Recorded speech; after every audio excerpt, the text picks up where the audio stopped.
All right, so I'm going to quickly read some passages from Romans 7.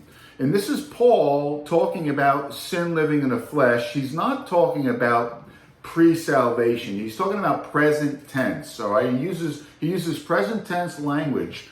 Verse 14, for we know that the law is spiritual, but I am of flesh, sold into bondage to sin. For what I am doing, I do not understand. For I am not practicing what I would like to do, but I am doing the very thing I hate. Those are verses 14 and 15. Now, when you were lost in the world, did you ever contemplate these things? Did you ever think, oh, I'm doing things that I hate doing?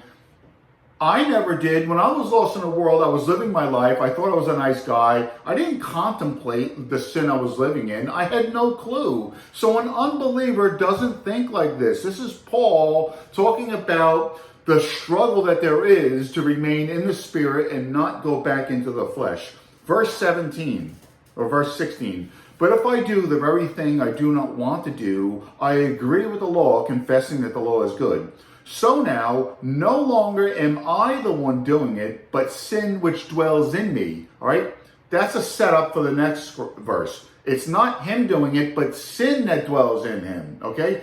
Verse 18, for I know that nothing good dwells in me, that is, in my flesh. For the willing is present in me, but the doing of the good is not. So, Paul is not saying it's demons doing this in me. It's sin living in the flesh that's doing it. Nowhere in the context of Romans 7 does demons come up. Now, again, if you know me, you know I teach that Christians often need deliverance from demons. But in the context here, Paul is not saying that it's demons dwelling in his flesh. So when he says no good thing, he doesn't mean demons. He means sin. It's all right there. So let's go back to verse 17. So now, no longer am I the one doing it, but sin which dwells in me. He's not saying, but demons that dwell in me. He's saying, but sin that dwells in me. Verse 18, for I know that nothing good dwells in me, that is in my flesh.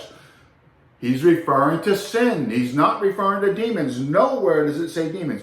Verse 18, I read it already. Verse 19, for the good that I want, I do not do, but I practice the very evil that I do not want.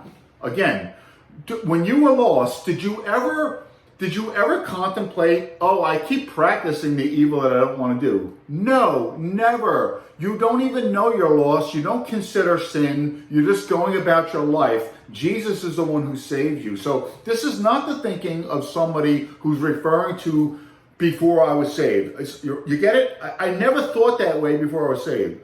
Verse 20. But if I am doing the very thing I do not want, I am no longer the one doing it, but sin which dwells in me. So he says it again. So it's not demons doing it in him, but sin that dwells in him. So there's a sin that lives in the flesh.